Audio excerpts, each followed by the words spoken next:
Hey everybody, it's me, Andy. And I'm Sean. And this is the Commander's Brew.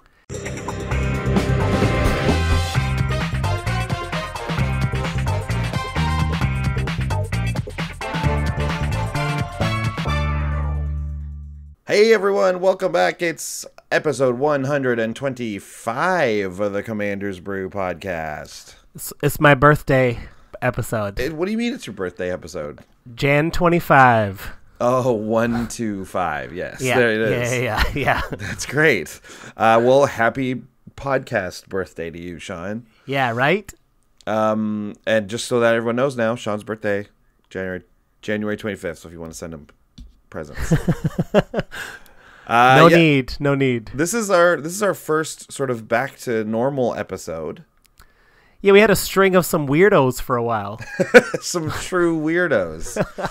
We did an episode all about lands. We did an episode with a bunch of other guys where we talked about a set that's just a joke. Yeah. Yeah, we've had some weirdo ones for sure. But not this time. No, we're going back to some classic. This is a classic deck. Before we get into it, let's tell you what we're all about. Commander's Brew. Budget commander decks every week, except for the weird episodes. It's going to be $50 or less. No card over $5. Hopefully, we got a bunch of sponsors. Want to extend a thanks to our patrons, patreon.com to help us out if you want. Lots of rewards there. We want to thank Ultimate Guard, Sleeves and Boxes for sending us prizes and stuff that we can give away and things. We just had a giveaway for our Brews News sign-off thing. We'll have some more coming up in the future. And a thank you to the Wizards Tower, wizardtower.com. Great place to buy Magic singles. Let's hear an ad from them now. Oh, hey, just a blacksmith from the plain of Innistrad, wondering when anybody's going to come back and tidy up a little bit. Had a big fight here. Place was wrecked. No one thinks about cleaning this up, so you just take off to the next plane. Go to the beach world of Ixalan, have some fun there. I don't know what happened on Amonkhet. I'm 2 sets ago. I'm 2 blocks ago. Church has been burned down. House is crushed by tentacles. The place I work, my blacksmith shop, just destroyed. A bunch of living rocks crushed it. Anyway, we still got a Wizards Tower, wizardtower.com. That's cool. I can get my Magic singles shipped anywhere in Canada or the US for free. If I spend $15 or more, I'm going to use coupon code BREWSMIS, get an extra 5% off, and I'm going to get 3% kickback on my next order. It's not all bad. It's just not great. It just feels like the Gatewatch came in and made a mess and took off. It's like kind of a Batman versus Superman thing. Anyway, if they come back, I'm going to give them a bill. Seriously, going to do it. Anyway, I better get my shovel. Every day, shovel pounds and pounds of tentacles. Anyway, never eaten calamari again, tell you that much. All right, right on. And so the code currently, was mentioned, is still BREWSMIS for December. And in the new year, it will be Brew Year. Yeah. Brew Year, get it? Now, we don't know what it's going to be for February, but I bet you we'll try to put the word brew around Valentine's somewhere. Brewentine's Day. Don't quote us yet. It's not been programmed yet, but it'll probably be in that pattern. Brew Hog Day. Yeah. It's the other February thing. Brews Hog Day. Brews Hog Day. Gross. It's my birthday in February, so it's coming. That comes right after yours. Yeah, so what episode would be your birthday episode? Well, we have quite a few to go before we get to my birthday episode, 217. Hey, man, hey. If this went by, it'll fly by. Yeah, it will, for sure. Lord knows that this first 125 did. This is like 125th episode spectacular, and it is spectacular because we are doing a pretty classic Magic deck. A classic EDH archetype. Exactly. Yeah, this is going to be black-white drain. So, things that take life away from your opponents and give life to you, right? Yeah. No, good. Ways to, yeah. So, and these decks' strengths are that they have ways of draining out the opponents so that It doesn't matter. You got too many blockers, can't attack 3 blockers. Don't care. I'm just going to take the life directly away from you. Yep. And I'm going to buffer up my life total, so if you do attack me a little bit, don't even care. Exactly. There's a lot of cards in Magic that do this, and almost all of them are black and white. Most of them are black, straight up just black, but white has a lot to do with helping out when you have all that life, something to do with it, right? Black also does that too, of course. But so yeah, this deck is going to be a little more like it was. I really wanted to purely focus on the drain, right? Like I wanted to get as much drain as going. So it's very easy to start one of these decks and then have it lean more heavily towards just life gain, right? Like benefiting from all the life gain, which is natural and makes a lot of sense. I think if you really put this deck together and you just wanted it to be straight up as good as possible, you have a lot of things that triggered off life gain and like let you do things with your life and all that sort of stuff. But this specific deck was really meant to win with drain and win by like so that incremental life loss across the board as much as possible. A little bit of an aggressive drain. Yeah, brew. It is a bit of an aggressive drain brew because like you might think that the incremental life gain decks, would be really good to just kind of like sit back and just be pretty happy to have 1 to 2 instances of life gain, every turn or so, and then like, benefit off that. Whereas this one, like you want to flood the board with all your drain stuff and keep it there as long as possible. So yeah, let's get into it. Let's get right into it. Let's dive right in. I mean, who's the commandee? The commandee is going to be our boy Kambal, Console of Allocation. 1 white-black for 2/3, a legendary human advisor. Whenever an opponent casts a non-creature spell, that player loses 2 life and you gain 2 life. Obviously, this is going to have different impacts on different decks, but I like Kambal as the commander because he himself is a source of drain. And he's very cheap. 3 mana is great. You rock Kambal out there as early as possible, as early as you want. If he gets removed a time or two, that's okay. We'll scale with the game and we'll get him back, and we got lots of other ways to drain as well. But he's a very reliable source of drain, and for some players, he's just a pure nightmare. Oh my gosh, against a storm type of deck? Anything like that. Any can't do like it. Blue decks hate Kambal. Whereas Yeah, right? green and red decks are a little bit they're like, oh great. Seeing the art close up like this, I'm a little bit disappointed because his hand is doing this, but I always thought it was doing this, which I liked better. Oh, you thought he was putting a finger up. I thought his index finger was like, no, right? But he's just making a fist. Yeah, that does make sense. That he would, like, nope, hang on, I'll drain you first, right? You may cast this, but yeah. So Kambal is just a very reliable source of that drain, and and he's in the right colors. Of course, he is. So let's get moving, right? Let's get talking about this. Let's get grooving. The idea, like I said, aggressive drain. Let's get it going. Well, there's lots of ways to drain from different sources, right? The number one, I think, is like triggered drain abilities, things that trigger on upkeep or whatever, right? And so the first one, just to illustrate this, is Drana's Emissary. 1 white-black for a 2/2 flyer, vampire, which is important, as you'll see. At the beginning of your upkeep, each opponent loses 1 life and you gain 1 life.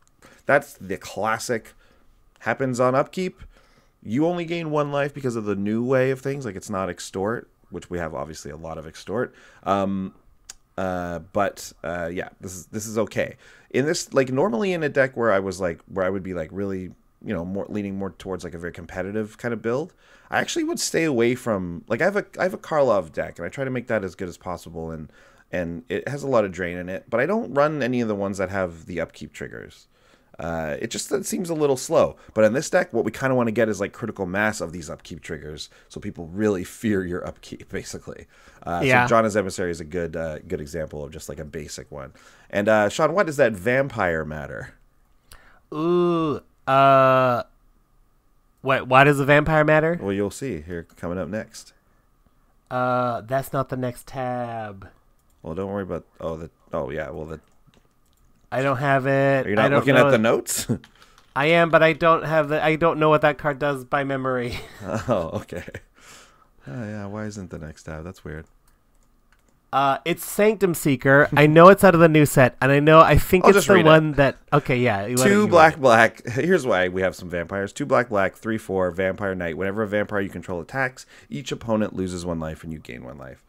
So Sanctum Seeker makes vampires relevant in this deck. And while we don't have a ton of vampires, just naturally in these colors and in with this theme that Orzhov has, you end up just having a lot of vampires around. And especially with the newer sets, especially with Ixalan, there's a couple of vampires. But, but even if you just have Sanctum Seeker alone and you're attacking and you're able to attack with Sanctum Seeker, it's a great creature. It's a great creature. Even just even just getting the 1, it's very helpful. It essentially is like kind of a worse drawn as emissary. But once you get 1 or 2 other vampires, things get weird. You start draining for a lot. Yeah, it's each opponent. It's not just... Yeah, that's interesting. And usually you can find someone to just run the 3/4 into that will either block or and have it have the creatures just bounce off each other, or just someone just isn't set up just yet. You can get but the Sanctum Seeker... The Sanctum Seeker doesn't have to attack. You can have drawn as emissary attack. Exactly. That's the beauty of it. But when you have just Sanctum Seeker, even then, it's usually you can attack for a couple of turns before someone gets something real big. Yeah. So it's not bad. All right, now you can read this one. Okay. Palace Siege. Andy's favorite card of all time. Palace Siege. 3 black enchantment. Choose cons or dragons. Cons, at the beginning of your upkeep, return a creature from your graveyard to your hand. Or dragons, at the beginning of your upkeep, each opponent loses 2 life and you gain 2 life. That's some serious drain. Andy, you have constructed a deck to use your favorite card in yet another way. Yeah, exactly. So this is, obviously the dragons is quite good here. 2 life and from each opponent is a pretty big deal, actually. It might not sound like it, but it really adds up. You got to draw as emissary on top of this. That's 3, and anything else you're doing, you might be draining for 4 or 5 each turn. That's a lot. Like Kambal, if they can't cast spells once Kambal's down after that. If anyone's ever played up against a sulfuric vortex where everyone is losing 2 life in their upkeep, this is the same thing, only it all happens during your upkeep. Right. And you gain a bit of life, so there's that going on as well. Like it is pretty punishing. Here's the other great thing. If you've got so much drain going on already, and you can also just use this for the con side, because we do have a bit of a sacrifice theme going on in this deck too, to help out our drain. So Palace Siege is just really truly a really great card in this deck. Truly. So the next type of drain is stuff that is activated abilities, right? So this is where you get to decide when it's going to happen and all that kind of thing. So first up is Essence Depleter. This is a very good card, but there's some tricks to it a little bit. So Essence Depleter is 2 and a black for a 2/3. It's an Eldrazi drone. It has Devoid, and it has 1 and a colorless. Target opponent loses 1 life, and you gain 1 life. Being able to activate this card a couple times a turn can be very punishing for your opponents, and if you have anything that counts about the different amount of life triggers, Essence Depleter is amazing. Yeah, very, very good. So the trick though with this card is having to get that colorless mana. Really, it's as if you're splashing a 3rd color in this deck simply for Essence Depleter. So there is definitely a bit of a setup cost for him. But that being said, this is only a 2-color deck. The fact that we will always just have a couple colorless lands in there anyways, your Ghost Quarters, your Rogue's Passages, or whatnot. And actually, I threw a few wastes into this deck just to be able to search them up with your Evolving Wilds and that kind of thing. Just 3, just a light splash. Because I think Essence, really the idea of using Essence Depleter 6 or 7 times on your turn is not even realistic anyways. I don't think you probably won't do that. But if you can, get it 2-3 times sort of near the end of the game when you have that extra mana just kind of lying around, it's a great mana sink. You wouldn't think that Kambal, Master of Allocations or Consul of Allocations, would want to have a bunch of waste in his system, but that's all right. He's okay with these kind of wastes. That's totally fine. These wastes work out for him. Let's talk about a land. Ooh. Orzhov, the Church of Deals. You want to make a deal? It's a land. Tap for colorless. This is great for activating our colorless things. And then 3 black, white, tap. Target player loses 1 life. You gain 1 life. It's another mana sink. These are good to have. They're very good to have. This one obviously is not the most efficient of these. Like, nope. What? You couldn't make it that I could pay 5 and everybody loses a life. It's just target player. But simply the fact that this comes on a land is like, okay, well, maybe I'll never use it, but the fact that it's there is like, why not? Right? Where did I hear about someone summarized what the Orzhov Guild is all about, which is like, it looks like religion, but it's actually money. Mm-hmm. But they're like sneaky ways, like they make people sign contracts that they couldn't possibly repay. Yeah. But the clause is just like, well, if you can't repay it, but the time you die, we have your soul and you become a spirit working for us. And it's like the worst deal. Oh, man, they're awful. You got to pay off your debt in the afterlife as a ghost. So terrible, man. Brutal. Don't ever go to the Church of Deals. It sounds great, but just don't. Yo, you want to go to the Church of Deals? I hear they have cheap pancakes this morning. Okay. How much are they? $1 a plate. $1 a plate? I can afford that.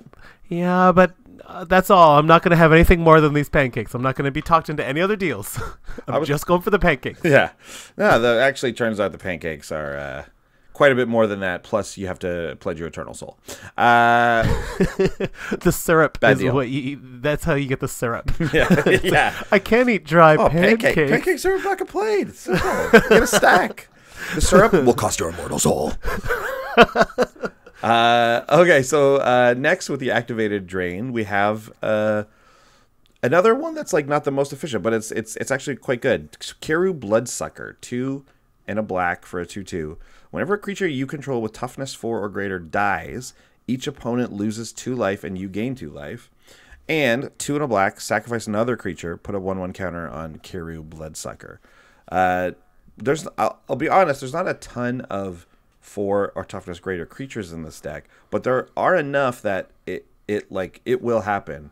And again, that's 2 life and you gain 2 life. So it gets to be it gets to be a lot, like I was saying. Like, this all adds up. Plus, it's just nice to have this sack outlet. Gotta have them. 3 is kind of a lot to pay for a sack outlet. And making this guy bigger is fine. But also, this is another vampire.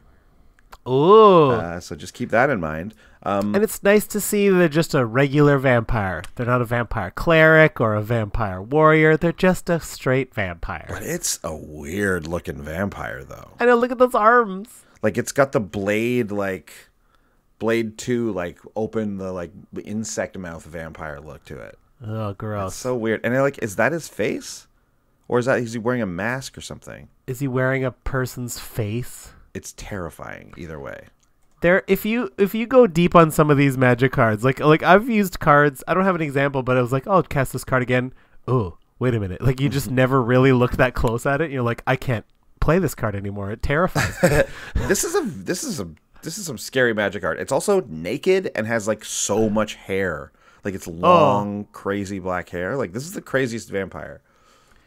This is nightmare fuel. Yeah, pure nightmare fuel, exactly. So Kiru Bloodsucker is a great transition for us here because we want to talk a little bit about the sack theme and how and what we're going to do with the sacking and like what those payoffs are. So first of all, the sack outlet. Sean, we got a classic one here.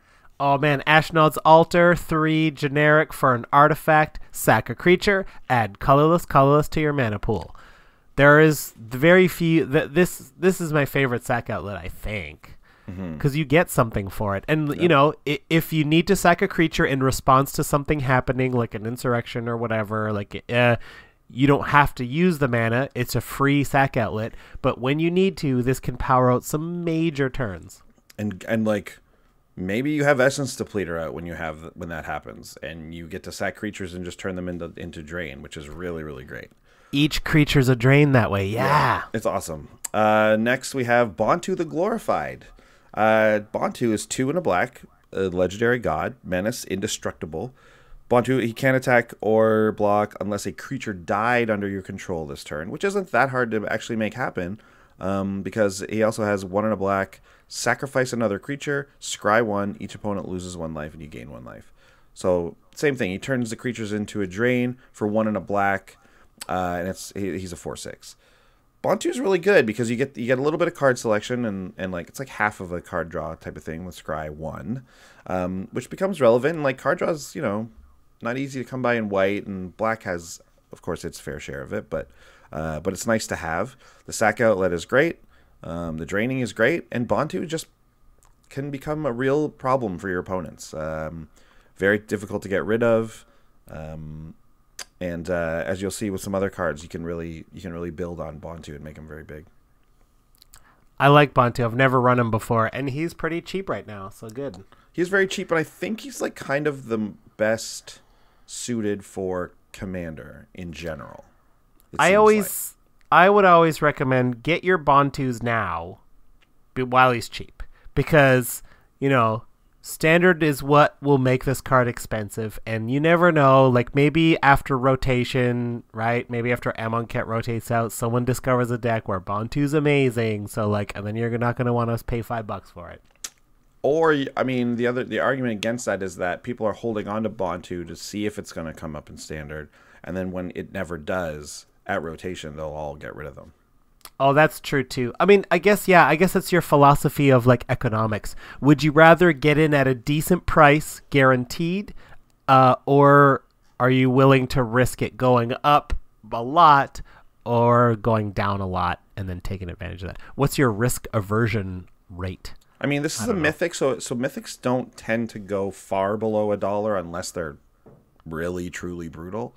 And Bond 2 is not that. Bond 2 is quite good. So I think it's a safe bet to pick one up now. They're about $1.75. I doubt this goes below $1 even after rotation. So you're not losing much. And there's our finance portion of the show. Finance portion. And now check this one out. Yeah, go ahead. Read this next Gnawing one. Zombie. 1 and a black. 1/3. Has an activated ability. 1 and a black. Sacrifice a creature. Target player loses 1 life, and you gain a life. Well. Right. So Gnawing Zombie basically has the same ability as Bond 2 without the scry, but it only targets a player again.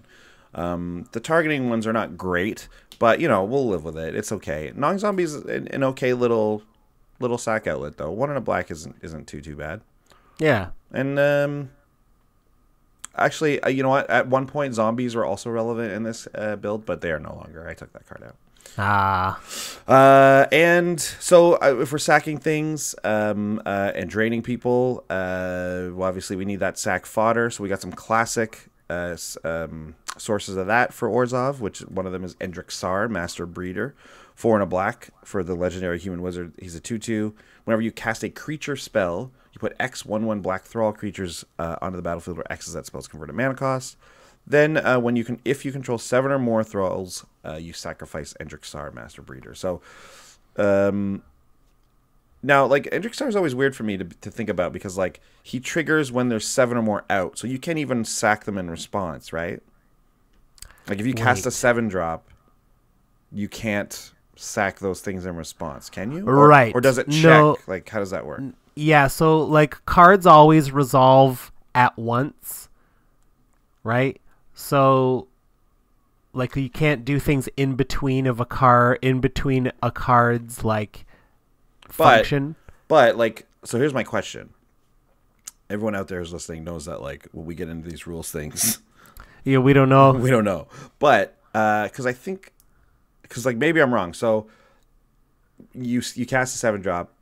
The trigger to make 7 things goes on the stack, right? Yeah. It happens. Yeah. 7 things come out. Then this thing triggers, right? When you control 7 or more thralls, that goes on the stack.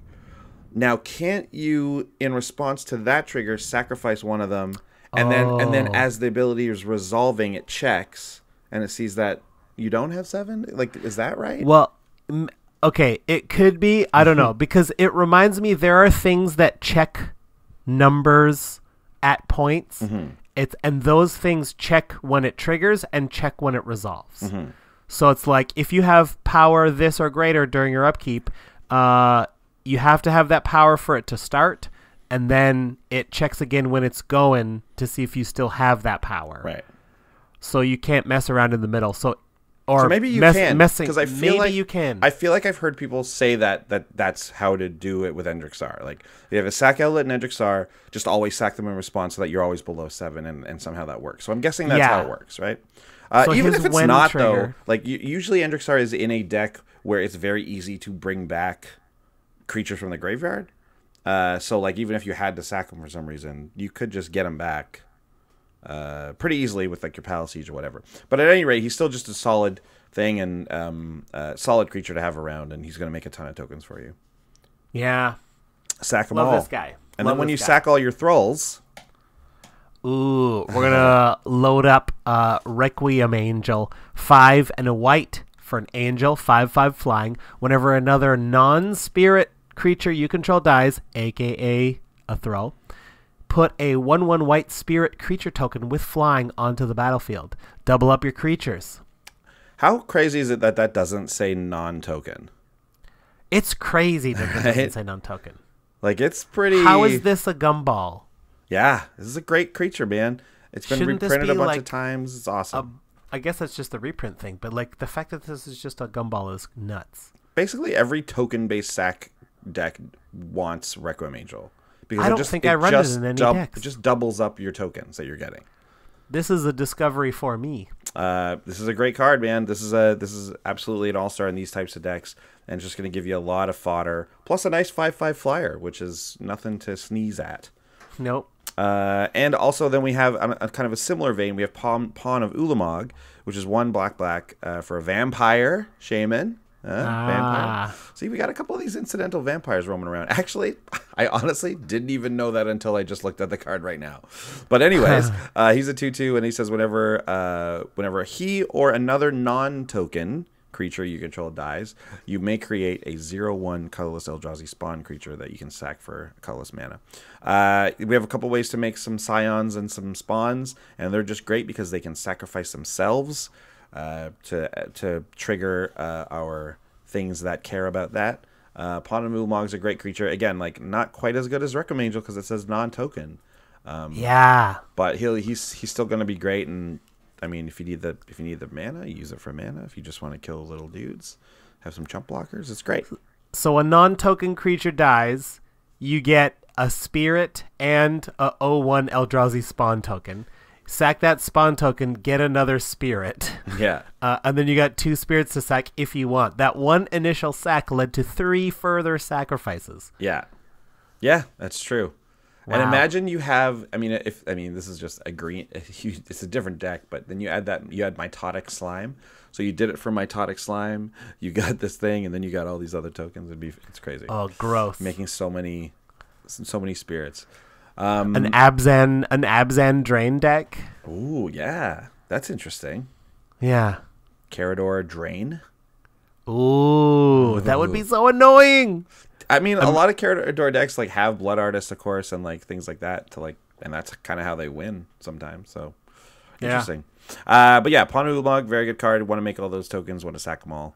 Why don't you take this next one here? Ooh, okay. So Falcon Wrath Noble. This is how we're going to take advantage of all this sacrificing. One of the ways. 3 and a black for a vampire. Ding, ding, ding, ding, ding. It's a 2/2 with flying. Whenever Falcon Wrath Noble or another creature dies, target player loses 1 life and you gain 1 life. Yeah, we all know this one. This is a classic. It's basically just the repeat of Blood Artist, but it has flying and is a 2/2. And Blood Artist is the same thing. Target player loses 1 life, you gain 1 life. I like to look at this guy as a FU for casting a Wrath creature. Yep. It's like, definitely. It's definitely big time Wrath protection. Zulaport Cutthroat is also, of course, another sort of version of these cards. He's the 2-mana 1/1 that says whenever a creature you control dies, each opponent loses 1 life. So it's not every creature, but it's just yours, but it's every opponent. So like they're both good in their own way. It works with all the sacrificing too. Man, once you get a little bit of this engine going, you can just like carve out some life out of someone. Yeah, right? And you're gaining life the whole time. Like, this is Drain. And then in addition, to like these couple of little upkeep triggers. You got Kambal out there. Like this gets out of control very quickly. And like you said, you said it really properly. Like it's an aggressive drain that you're working with here. Yeah. And finally, you do need something to help protect this. And I, there's a lot of ways to do this, but my favorite way is basically the white counterspell. And what I mean by that is Brewed defenses. Because I mean it only counters wraths and like pointed removal or whatever, but that's honestly how I mostly use counterspells when I only throw, like if I have a deck where I have like 2 or 3 counterspells in, mostly they're there to protect my board, right? They're there to protect against wraths or whatever else they can do to totally take away your board. So Rootborn Defenses does the same job when it comes to, destroy all creatures. It's the 2 and a white instant that says populate. So you get another little token, which is like just pure bonus. And creatures you control gain indestructible until end of turn. There are 2 of these. One is Rootborn Defenses, and I couldn't remember the name of the other one. Oh, I always forget. I always want to say Rally the Troops, but it's not that. Make a Stand, it's Make a Stand. Yes, it is. Make a Stand. And then Make a Stand is the same thing, except without populate. Instead, it gives creatures +1/+0 and indestructible. Yeah, and I also feel if you're the token heavy build, this is not as good, but sometimes I'll also run Eerie Interlude as a way to protect from wraths. Because it just blinks your creatures out, and then the wrath resolves, and at the end step, everyone comes back in. Unfortunately, your tokens will all have vanished, and nothing will see them die. Right?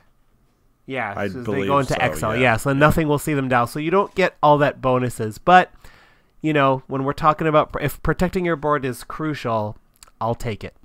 I think it is crucial, and I think that Eerie Interlude, while the downside is there with the tokens, has the upside of protecting against things like stealing, mass stealing, like, insurrection. If that's run in your meta, this is a good option. Mass exile, which is like something we all need to like get on board with because it's just better.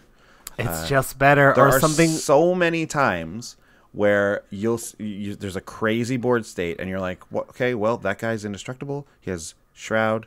He has this. He has that. And it's like, okay, the only thing that will stop this player right now is mass exile, and it's like, okay, well, we're just gonna lose then. Or like a Hallowed Burial, just put all creatures on the top or bottom of the owner's library. Yeah, exactly. Yeah. And that one hurts you a lot too. Exactly. But again, if you got that Eerie Interlude, no problem. Yeah, exactly. Eerie Interlude just completely saves your creatures from that side of board state too. So I definitely would consider putting that in there, especially since it's only 35 cents. 10 out of 10 would consider. Yeah, would consider. In fact, would put in. So, I mean, like we said, this is a classic archetype. This is a classic strategy. And like, aside from the ones we've shown you, like, this is what this deck wants to do. So, in actually building the deck, I've rounded it out with, some board wipes, some mana, some card draw, things like that.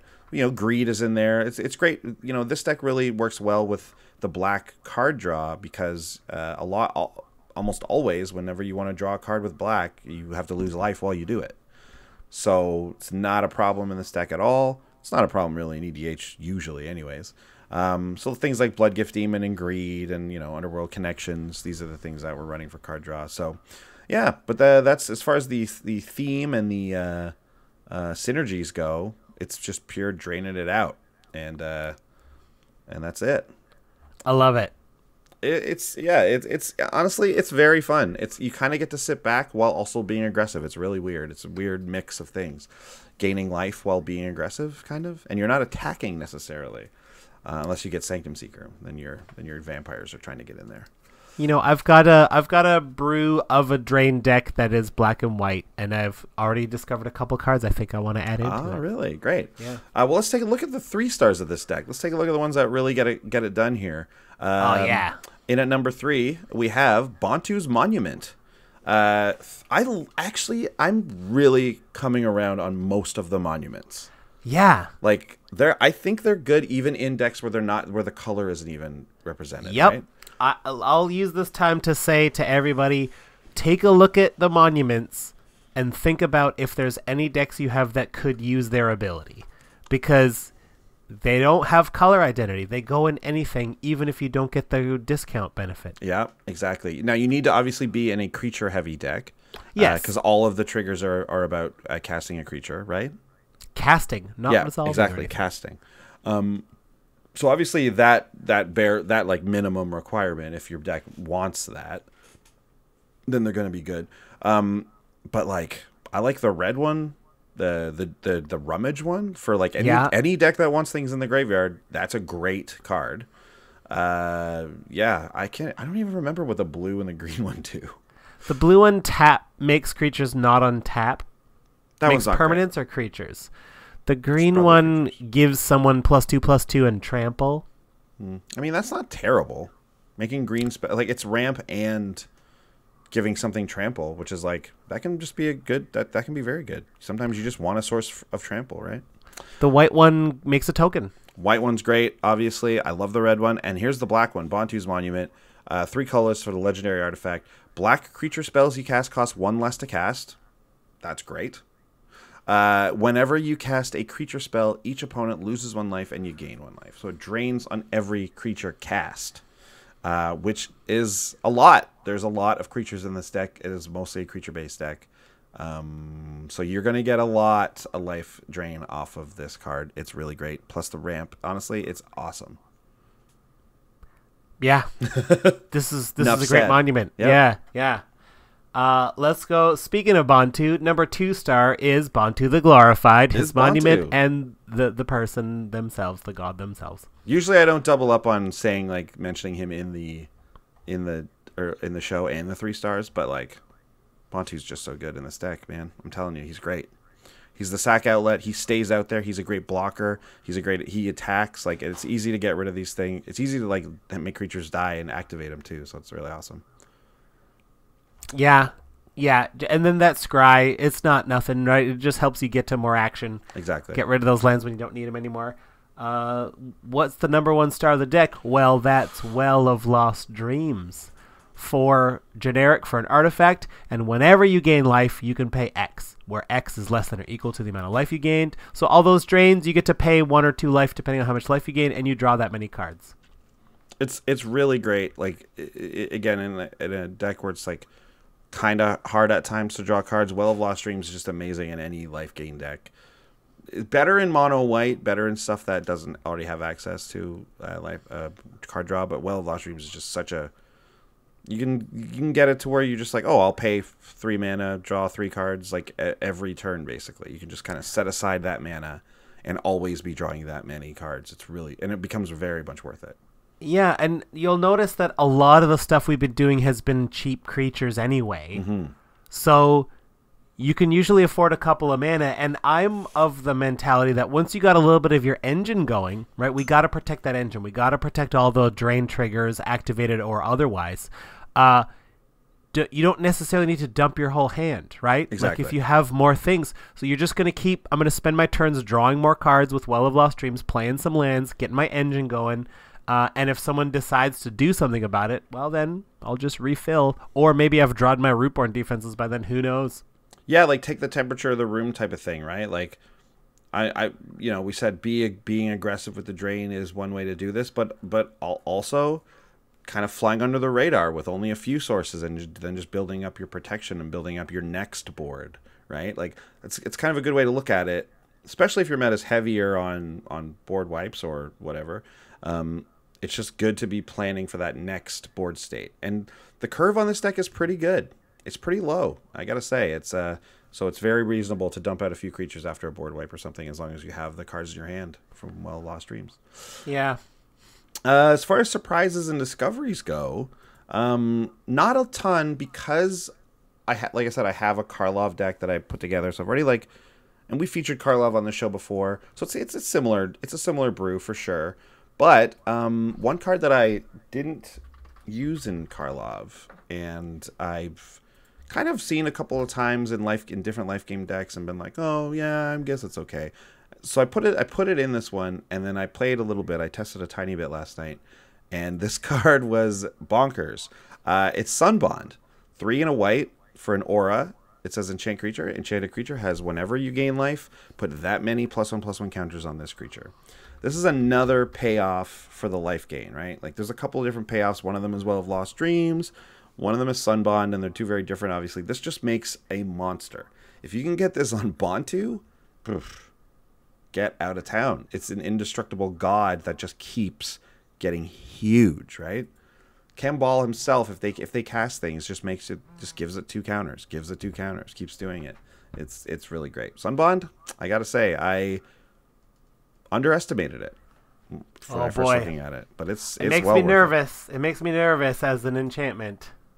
Of course, right? Of course, and that's the downside of it. And like the creature gets removed, you're down another card. But if you can find a way to make it stick, Sunbond can create a monster that just needs to be dealt with. Yeah, we got a lot of flyers with some nice evasion. It's also nice to like throw this on a small creature that you don't care about as almost as like a lightning rod, because they might ignore it, which is fine, or they might take that creature out instead of one of your better creatures, which is also fine. Oh yeah, Bontu's a good one. Bontu being indestructible is very helpful. Yeah, any of the flyers are great. Sanctum Seeker so that it can attack. It's great. Yeah, it's cool. It has a lot of uses in the deck, and like I said, I think I might have just underestimated it a bit before. Yeah, more of a surprise. I'm surprised it ended up being pretty good. Yeah, well, before we get to the budget report, though, it's time to mention Wizard Tower again real quick. Oh, good old WT. Yeah, the WT. In Ottawa C. That's right. I will be going out to Ottawa pretty soon for the holidays. Yay! And picking up some of the board games at Wizard's Tower, actually. Yeah, they do board games, too. You can order board games from them. Unfortunately, you don't get that free shipping that you do with Magic singles, but, why not grab some board games? Yeah, I mean, especially if you, trade in a bunch of singles and you've got some store credit rolling, there's other things to do with it besides Magic, but, I mean, also just get Magic cards. Can I be honest with you? Sometimes I put in orders of cards. I just go shopping. Yeah. I just go to oh, what's a set? I didn't get a lot of cards from. Ooh, I want this card. I want this card. I want this card. I've got a ton of cards that do not live in decks that I like. Yeah. It's impossible to keep up. So what I should be doing is putting some of my trade-in money for some board games here. I mean, you're a big board game guy. You love board games. I'm a BBBGG. Big board game guy. Big board BBGG. A BBGG, yeah. I'm a BBGG. A BBGG, yeah. So there you go. Check out Wizard Tower for all that stuff, and check out MTG Canada, which is their content site, which we write articles on as well. Yes, we do. Okay, let's get back to the drain. The budget report. The budget report.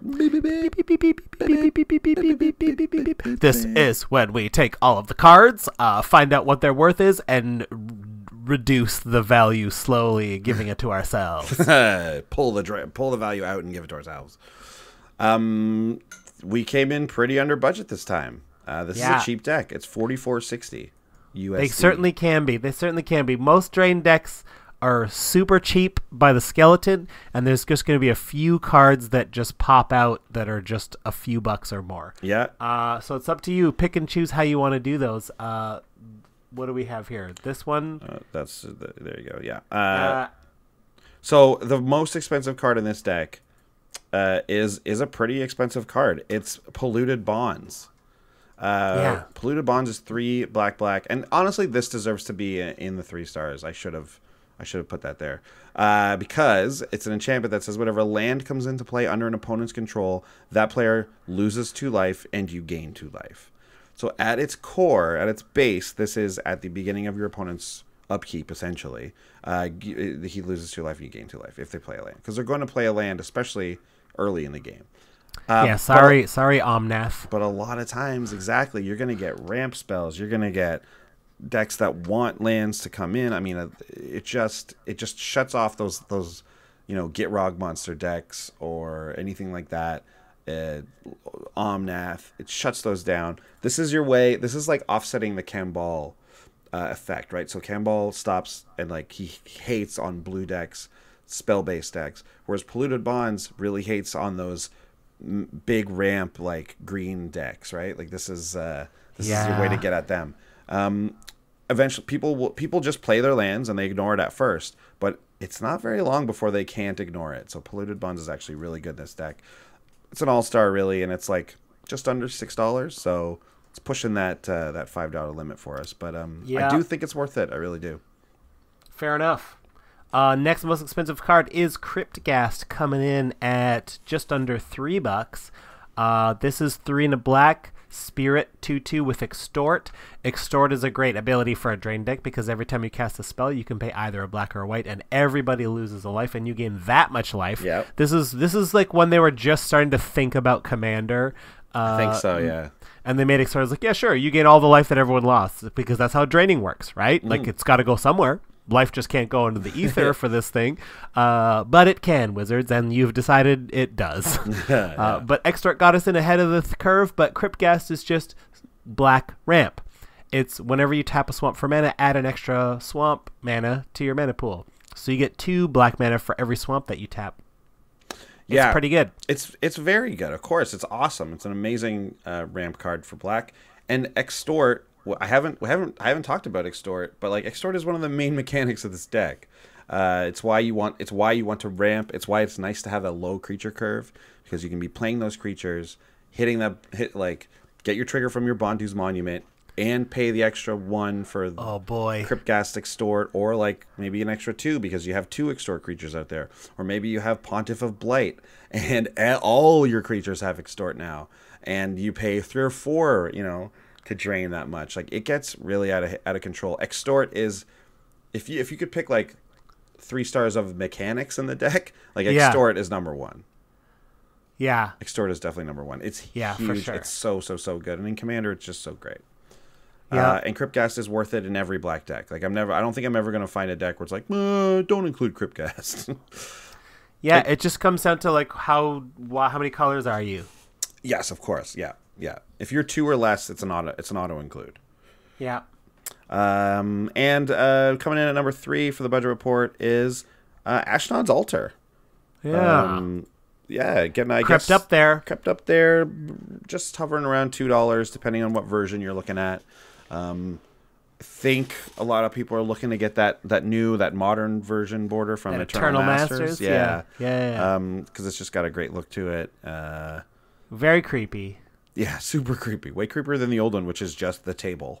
Yeah. And this one is like, oh, I get it. It's the altar and the dead like zombie thing on it. Who's being drained away for mana. Yeah. But you know what? I just realized Ashnod's Altar gives us definitive that like mana is sort of pink.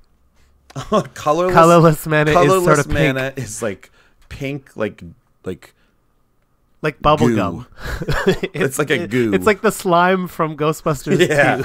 Ectoplasm, yeah. Yeah. Colorless mana is ectoplasm. Thank you, Ashnod's Altar, for giving us definitive art proof that colorless mana is actually pink. We can start calling it pink mana. Yep, we can. There is a 6th color in Magic, and it is pink. As Ashnod's Altar has told us. Yeah. So obviously this is like the best sack outlet, so again, it's well worth it. We're under $45 here with this deck, so like I'm not really looking to cut any of these big money cards because they are quite good. If anything, you want to try and cut $1 or $2 to fit in another big money card if you really want to push that $50 limit. And speaking of those cards out of budget, there are 3 specifically that jumped into my mind when it comes to this deck and what would be great in it. One is Sean, why don't you do this one? Ravos Soul Tender, 3 white black for a legendary human cleric. It's got flying and 2/2. Other creatures you control get +1/+1. That is not nothing. And at the beginning of your upkeep, you may return target creature card from your graveyard to your hand. It's got partner, but that's useless if it's not in your command zone. Mm-hmm. So it's an anthem, and it is the Palace Siege to be the Palace Siege when you want Palace Siege to be the drain. Yes. Right? We're not going to do Palace Siege for what we always would do with it, so we need Ravos to pick up the slack. Exactly, and it's just so Ravos Slack Tender. Slack Tender. He picks up that slack. He picks up the slack in many ways. Give an Anthem to give all your little tokens. 1+1+1 is not nothing. It makes the Keru Spell Snatcher or whatever. No, like that's a different card. The Keru Vampire guy. Oh, the one, for power 4. Yeah, or greater. he'll bump a few more creatures up to get the toughness of 4 or greater. Yeah. And of course the Palace Siege effect is so great. So like I would love Ravos to be in this deck. Next is, I mentioned him already, Karlov of the Ghost Council. Oh yeah, and how much is Ravos? Ravos is $6. Yeah, about $6. Karlov is around the same, I believe. Yep. Karlov is great. He's just white black for a 2/2. He's the legendary Spirit Advisor. Whenever you gain life, you put 2 +1/+1 counters on him.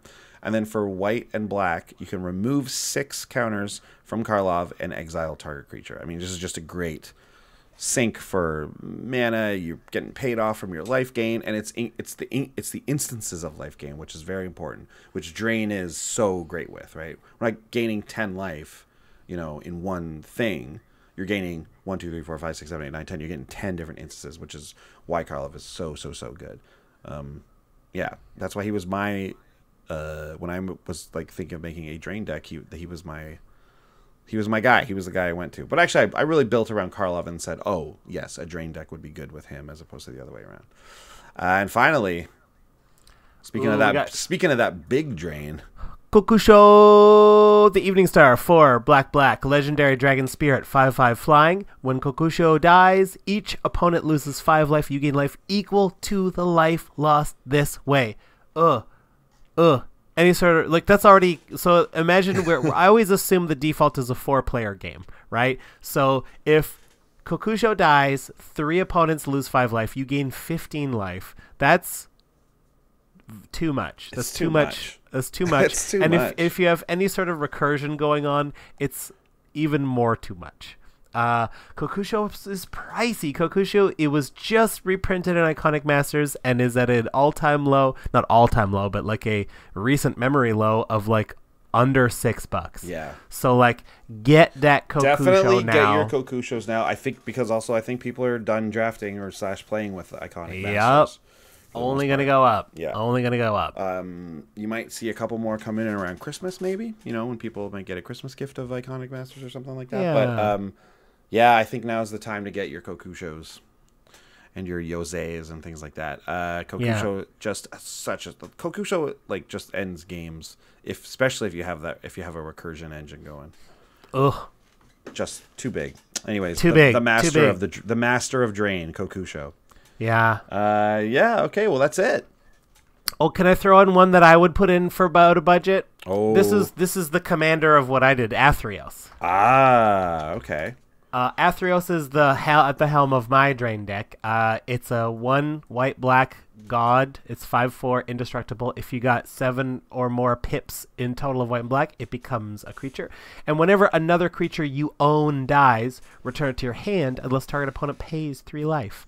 I guess it's not technically Drain in the sense that you don't gain life from it, but I really love Athreos as a way of extra wrath protection. So it's like, hey man, if you want to do a wrath, that's fine, but like I'm gonna make you pay for all of my creatures. Yep. Great. You don't get to wrath for free around here. Athreos is pricey. Athreos is up to $10. Athreos was like $50 when he first came out, and I remember. What? Yeah, I cracked it. I opened it and sold it right away. Good move. Yeah, and it's like I was like, "There's no way." Like, what? You know what I mean? And then it turns out, but people love this card, despite the fact that like, I think it's because it's so themed and it's cheap, right? Like as far as mana cost goes, it's only like he's a great commander for that because he's got a lot of theme, a lot of flavor to him, as well as being very affordable. Is anyone still playing Tiny Leaders? I guess that's why that might be a maybe. thing. Yeah. Is that a thing? It was. Remember when it was for us for like 2 weeks, 3 weeks? Something like that. It was an exciting new format, and we played it, and we're like, oh, this is not fun. Oh, this is not what we thought it was. No. Yeah, Athreos is a great addition. And of course, I didn't say anything about Gary. Yeah. But Gary's in here. You better believe it. Oh, yeah. You better believe our boy Gary's in there. You better believe it. Yeah, he is truly also an all-star. Yeah. What's so funny about that? This is too inside, Andy. None of our listeners know that we have a good friend named Gary, and every January we call it Janu-Gary, and we annoy the crap out of him by photoshopping his face everywhere. I think he secretly likes it, but he has to pretend he's annoyed by it. But I was just imagining what his reaction would be if I photoshopped his face onto Grey Merchant of Asphodel, because he has no idea what that is all about. And like, so this is we should say, I mean, this is a fun thing to say, but like, so this is a thing that like sweeps the Toronto comedy community every January. Because our friend Gary is like the owner and like artistic director of like our comedy club, basically, right? This comedy bar here in Toronto. Gary is, we've all known Gary for a long time. He's a comedian as well. He's great. And yeah, it takes it by storm. So like, if you are in January, if you're listening to this in January, especially, like, go on Facebook and search for Janu-Gary, and you'll actually find the public posts that are tagged with it, and you'll see what we're talking about. People are already counting down the days till Janu-Gary. Oh yeah, there's a real countdown going on. Like, it's tough to explain, but it's really great. Oh, he hates it. You do have so to know much. Gary, because he hates it so much that it makes it so great. But he secretly loves it. Okay. Yeah. Well, that's it. That's the deck. That's the classic Drain. Oh boy. A lot of ways to like manipulate and change this deck and theme it up differently and run it with different commanders. Stuff like we didn't even talk about stuff like Ailey and what's the one the vampire from Ixalan who's similar to Ailey. Oh, Vona. Vona, yeah. Vona is involved in there too. So like, there's a lot of great commander options and deck options when it comes to draining. But we really wanted to hit the just a classic, very basic version of it.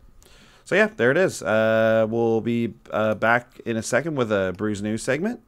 Some brand new ones coming your way, and we're also going to be launching just the Brew's News on a separate. Separate playlist on our YouTube channel, so you can check if you just want to go back and check those. You won't have to fast forward all the way through, like whatever podcast episode it was. Just if you just wanted to check out the sketch we did about it. But until next week, we will see you guys later. Bye. Bye. Well, Orzhov, it's been a lovely night. Yes, these board games are very fun. Every one a tie. Yes, yes. I love draws. Well, but, as all good things, it must come to an end. Yes, I was going to say, though, but just look at it out there. I must be on my way. Well, I know, but just take a look. It's pretty horrific right now in Innistrad. What are you talking about? Well, maybe you should reconsider leaving right now, that's all. Well, I really can't stay. But Orzhov, it's cold outside. I've got to go away. Orzhov, it's cold outside.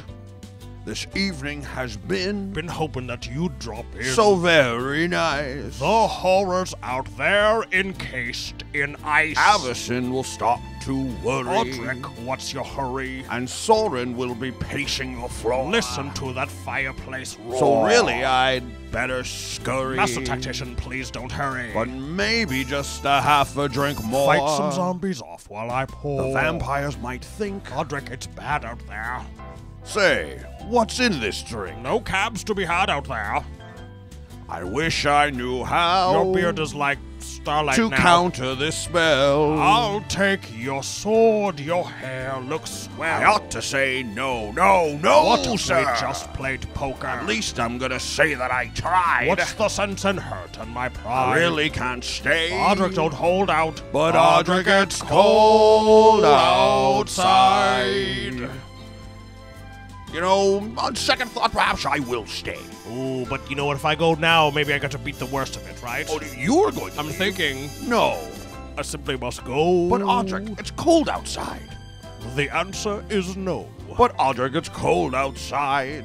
Your welcome has been. How lucky that you dropped in. So nice and warm. Look out. the window at this swarm. Tamio will be suspicious. Who cares? We're all fictitious. The gatewatch will be there at the door. That whole storyline is a bore. Emrakul's mind is vicious. Do the Eldras even celebrate Christmas? Maybe just a cigarette more. Never such a creature before. I gotta get home. But Audric, you'll freeze out there. Say, lend me a coat. I'll give you some skulk out there. You've really been ground. Unspeakable horrors, But man! don't you see? I'll make it so they only block We me. may not exist tomorrow. Think of my lifelong sorrow. At least there will be plenty implied. If you fought some werewolves and died. I really can't stay. Audric, it's cold out. Audric, it's cold outside. So it's decided. We'll both stay. Yes, do you have an extra toothbrush? I only have the extra soft bristles. That's the kind I like best. Yes!